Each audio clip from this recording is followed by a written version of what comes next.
రాష్ట్రంలో వైసీపీ కార్యకర్తలను అరెస్ట్ చేస్తుంది. సోషల్ మీడియా యాక్టివిటీస్ని ఎప్పటికప్పుడు అరెస్ట్ చేసేందుకు రంగం సిద్ధం చేసింది. ఆ రకంగా పోలీస్ వ్యవస్థ కూడా పనిచేస్తుంది. ఈ నేపథ్యంలో మనతో మాట్లాడడానికి మాజీ ఎంపీ ఎమ్మిగనూరు నియోజకవర్గ వైసీపీ ఇన్ఛార్జ్ బుట్టా రేణుకున్నారు. మేడం చెప్పండి, ఈరోజు రాష్ట్రంలో జరిగేటువంటి పరిణామాలు చూస్తుంటే ఎలా ఉన్నాయి? చాలా వింతగా అనిపిస్తోంది. అంటే కక్షపూరితమైన రాజకీయాలు ఉన్నాయని అనిపిస్తోంది. స్వేచ్ఛని హరిస్తున్నారేమో అన్న ఒక భయ ఆందోళన కూడా క్రియేట్ అవుతుంది. ప్రతి మనిషికి ఒక స్వేచ్ఛ ఉంటుంది. మనకున్న స్వేచ్ఛని మన రాజ్యాంగం కల్పించిన భావాలను మన వ్యక్తిత్వాన్ని వ్యక్తపరిచే స్వేచ్ఛ మనకు. దాన్ని కూడా కట్టడి చేసే ప్రయత్నాలు ఏదైతే అవుతున్నాయో అది తప్పకుండా అది మంచిది కాదని చెప్తాను. అంటే మీరు చెప్పండి, స్వేచ్ఛ ఉందని చెప్పేసి వ్యక్తిగతంగా పోస్టులు పెట్టడం తప్పు అనేది ప్రభుత్వం భావిస్తుంది. అందురకంగా పోలీసులు అరెస్ట్ చేస్తున్నారు, కేసులు పెడుతున్నారు. దీని నేను కూడా ఒక మహిళగా ఖచ్చితంగా చెప్తాను, ఏదైతే అసభ్యకరమైనవి, ఏదైతే సోషల్గా అంటే ఒకరిని ప్రభావితం చేసేవి, పర్సనల్గా అటాక్ చేసేవి నేను కూడా సహించను. దానికి పూర్తిగా ఎగెనెస్ట్. డెఫినెట్లీ అలాంటిది ఏదైనా ఉంటే వాటిని అరికట్టాల్సిన బాధ్యత ప్రభుత్వానికి ఉంది. కానీ కేవలం ఒక రాజకీయ పరంగా సోషల్ మీడియాలో ఏ చిన్నది, ఇప్పుడు నా నియోజకవర్గమే తీసుకున్నాను, ఇక్కడ కూడా ఏదో ఒకటి మా పార్టీ పరంగా మేము ఏదైనా ప్రమోట్ చేయాలి అంటే మామూలుగా మేము చేసుకోవలసిన ఒక న్యాయపరమైన ప్రమోషన్స్ని కూడా అరికడుతూ పోలీసుల దగ్గర నుంచి అంటే వాళ్ళ దగ్గర నుంచి మనకు ఇవి కూడా చేయకూడదు, ఇది కూడా మాట్లాడకూడదు, సోషల్ మీడియాలో ఇటువంటివి కూడా ప్రమోట్ చేసుకోకూడదు అని చెప్పడం మటుకు మంచిది కాదు. అంటే ఒకవైపు మీడియాని, మరోవైపు సోషల్ మీడియాని కంట్రోల్ చేయడం వల్ల ప్రభుత్వానికి వచ్చే లాభం ఏంటి? సోషల్ మీడియా ప్రజలకి కావాల్సిన న్యూస్ని ఒక మంచి ఏదైతే జరుగుతుందో, మంచి ఏదైతే లేకపోతే చెడు ఏదైతే జరుగుతుందో వాటిని అరికట్టేదానికి, చెడుని అరికట్టేదానికి కానివ్వండి, సమాజంలో ప్రతి ఒక్కరికి ఒక ఇన్ఫర్మేషన్ని ఇచ్చేదానికి మీడియా అంటూ ఉంది.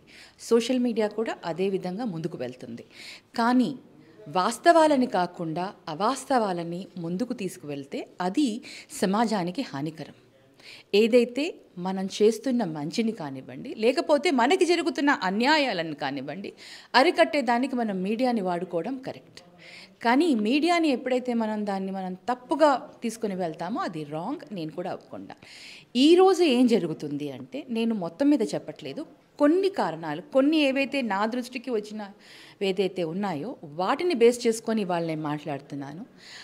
ఏదైతే మా పార్టీలో some kind of promotional activities ఏదైనా మా సోషల్ యాక్టివిటీస్ ఎవరైతే చేస్తున్నారో, సోషల్ మీడియాలో ప్రమోట్ చేస్తున్నారో వాటిని కూడా చేయనీయకుండా అధికారంగా ఉంది కదా అని వాటిని అణిచివేయడం మటుకు తప్పు అని చెప్తాను. మరోవైపు సూపర్ 6 పథకాలు అమలు చేస్తున్నాం సంపూర్ణంగా. ఈ 150 రోజుల పాలనలో సక్సెస్ఫుల్గా ముందుకు పోతుంది. గతంలో రాక్షస పాలన కొనసాగిందని కామెంట్ చేస్తున్నారు టీడీపీ నాయకులు. మీరేమంటారు? ఏదైతే మేము ఎలక్షన్ సమయంలో కూడా ప్రజలలో చాలా తీసుకుని వెళ్ళాము. మీరు టీడీపీ పార్టీ ఏదైతే చెప్తుందో అవన్నీ కూడా అవాస్తవాలు, మీరు వాటిని నమ్మద్దు.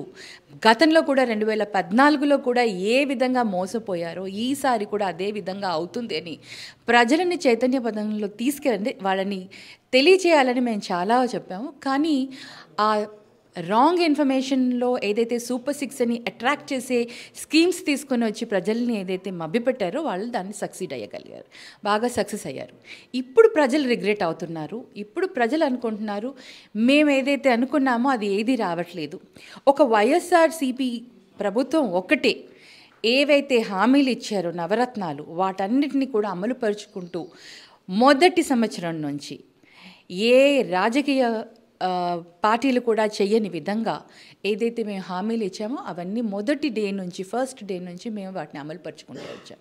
ఆ విధానానికి అలవాటు పడిన ప్రజలు ఈరోజు ఏవైతే హామీలు ఇచ్చారో ఆ సూపర్ 6 కాస్త ఎక్కడ కూడా ఇంప్లిమెంటేషన్లో ఫెయిల్ అవుతుందనేసి ప్రజలు కూడా భావిస్తున్నారు. వాళ్ళు కూడా నిరాశ చెందుతున్నారు.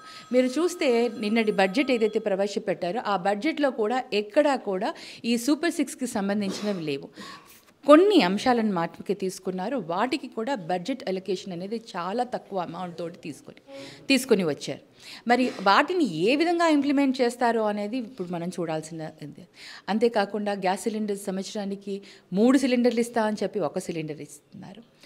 దశల వారీగా ఇస్తాము, 3 నెలలకు 4 నెలల కోటి ఇస్తాము. మనం ఏదైనా ఒకటి మాట ఇచ్చిన తర్వాత ఆ మాటని ఇంప్లిమెంట్ చేసేదైతే మీరు కరెక్ట్గా ఇంప్లిమెంట్ చేయండి. దశల వారీగా అని మీరు అనలేదు కదా ఇస్తా అనేసి.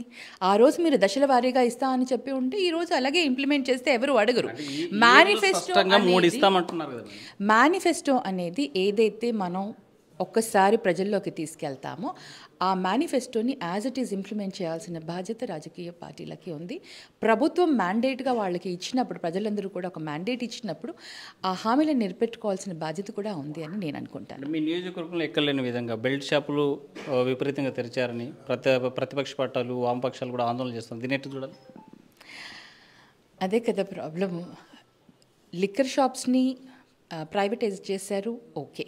కానీ వాటికి బెల్ట్ షాప్లు ఇచ్చి మద్యాన్ని ఎక్కువగా ఇంకా లెవెల్లో తీసుకొని వెళ్ళిపోతే అట్రాసిటీస్ అనేవి పెరుగుతాయి. అండ్ మహిళలకి ఇప్పుడే ఎటువంటి రక్షణ లేదు, అది మనకు అందరికీ తెలుస్తుంది. మరి ఇప్పుడు ఈ విధంగా మనం ఇంకా పెంచుకుంటూ పోతే ఇంకా ఎన్ని అరాచకాలు, ఏ విధంగా అట్రాసిటీస్ పెరుగుతాయో ఒకసారి ఆలోచించాల్సిన బాధ్యత ప్రభుత్వానికి ఉంది. తప్పకుండా ఇమీడియట్గా బెల్ట్ షాప్స్ అన్నీ కూడా క్లోజ్ చేయాలి. ఏదైతే మద్యం ఉందో దాన్ని ఆ షాప్స్ ఏదైతే అలాట్ చేశారో వాళ్ళకి దాంట్లో అది రన్ అవుతుంది కాబట్టి దట్స్ ఓకే. కానీ ఈ బెల్ట్ షాప్స్ అనేది మటుకు ఇమ్మీడియట్గా రద్దు చేస్తే మంచిదని నేను అనుకుంటున్నాను. ఫైనల్గా మేడం, టౌన్ సీఏగా పనిచేసేటువంటి సుదర్శన్ రెడ్డి సీఏని ఎందుకోసమని 3 నెలల్లో ఇక్కడ నుంచి బదిలీ చేయాల్సినటువంటి పరిస్థితి వచ్చింది? ఒక రాజకీయం కాకుండా ఒక మహిళగా మీరు ఏమంటారు? ఒక మహిళగా అయితే ఒక సిన్సియర్ అండ్ ఆనెస్ట్ ఆఫీసర్ని ఎంకరేజ్ చేయాల్సిన బాధ్యత ప్రభుత్వానికి ఉంటుంది. అలాంటి సమయంలో 3 నెలలకే ట్రాన్స్ఫర్ చేసి వాళ్ళని ఎంత డిమారల్ చేస్తున్నారో నిజంగా ఒక మహిళగా నేను నిజంగా సిగ్గుపడుతున్నాను. ఇలాంటి పనులు ప్రభుత్వంలో అవుతున్నాయి అంటే మహిళలకి కానివ్వండి, ప్రజలకి కానివ్వండి, ఒక న్యాయబద్ధమైనగా ఆయన ప్రభుత్వ ఉద్యోగం చేసుకుంటూ ప్రతి ఒక్కరి ప్రజల్లో ఆయన ఒక మన్నన పొందిన వ్యక్తిని 3 నెలలకే ట్రాన్స్ఫర్ చేయడం నిజంగా ఎమగనూరు ప్రజలకి ఇది డైజెస్ట్ అవ్వట్లేదు. ఎవరు కూడా సహించలేకపోతున్నారు. అది ప్రభుత్వ దృష్టికి వెళ్ళిందా లేదా నాకు తెలియదు. ప్రభుత్వమే వాళ్ళని ట్రాన్స్ఫర్ చేసింది కాబట్టి డెఫినెట్లీ వాళ్ళ దృష్టిలో ఉండి ఉంటుంది. విద్యార్థులు కూడా రోడ్డుకి ఆందోళన చేసే పరిస్థితులు ఉన్నాయి. ఎగ్జాక్ట్లీ. ఎవరికైనా సరే మంచి కావాలండి. ఈ రోజుల్లో మంచి అనేది భూతద్దం పెట్టుకొని వెతుక్కోవాల్సి వస్తుంది. అలాంటి ఒక మంచి ఆఫీసర్ వచ్చినప్పుడు వాళ్ళని ఎంకరేజ్ చేయాల్సింది పోయి వాళ్ళని డిమోటివేట్ చేయడం మటుకు ఇట్స్ నాట్ రైట్. మరి ఎందుకు చేస్తున్నారు అనేది ప్రభుత్వం ఈ ప్రశ్నకి గవర్నమెంట్ షుడ్ ఆన్సర్. ప్రభుత్వం సమాధానం చెప్పాలి. అంటే మంచి వాళ్ళు ఉండకూడదా? మంచి వాళ్ళకి మంచి చేసే అవకాశాన్ని వాళ్ళు ఇవ్వకూడదా అనేది మేము అందరం కూడా ప్రశ్నిస్తున్నాము. అలాంటి ఆఫీసర్స్ని ఎంకరేజ్ చేయాలి. వాళ్ళందరికీ కూడా ప్రభుత్వం ఇంకా మంచిగా వాళ్ళకి ఒక రైట్, ఒక హక్కుని ఇవ్వాలి. అప్పుడు ఈ అట్రాసిటీస్ అనేవి ఏవైతే మన అన్యాయాలు ఏవైతే జరుగుతుంటాయో అవన్నీ ఆపగలిగే శక్తి ఉన్నవాళ్ళు వాళ్ళు.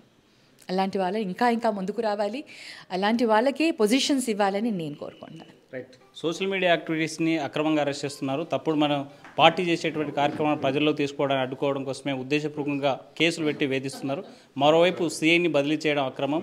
అలాంటి సీఐలను పనిచేయించేటువంటి బాధ్యత ప్రభుత్వాలపై ఉందని చెప్పేటువంటి పరిస్థితి. వీడియో జర్నలిస్ట్ చంద్రశేఖర్తో హుసేన్, RTV, కర్నూలు. మరిన్ని వీడియోస్ కోసం ఛానల్ ని సబ్స్క్రైబ్ చేయండి. లేటెస్ట్ అప్డేట్స్ కోసం వాట్సాప్ ఛానల్ ని ఫాలో అవ్వండి. ఆ లింక్ డిస్క్రిప్షన్ లో ఉంది.